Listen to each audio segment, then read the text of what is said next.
Сәлеметсіздер ме балалар? Қазақ тілі сабағына қош келдіңіздер. Сабақтың тақырыбы «Сен не киесің?» Мен я, сен ты, киемін одеваю, кимеймін не надеваю. Менің мой, моя, моё. Сенің твой, твоя, твоё. Сен не киесің? Мен көйлек киемін. Мен шалбар киемін. Мен күрте киемін. Мен етік киемін. Мен жейде киемін. Мен көйлек киемін. Мен көйлек кимеймін. Сен көйлегің қандай? Мен көйлегім қызыл. Менің бәтеңкем.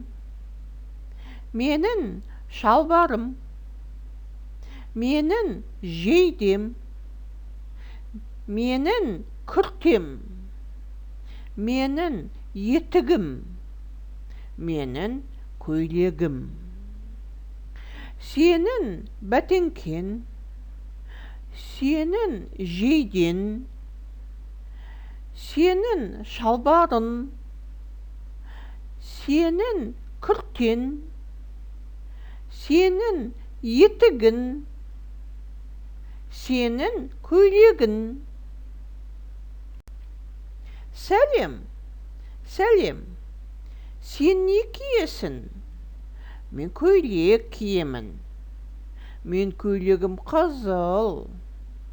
Маған қызыл көйлек ұнайды. Сен не киесің? Балалар, сабақ аяқталды. Сау болыңыздар.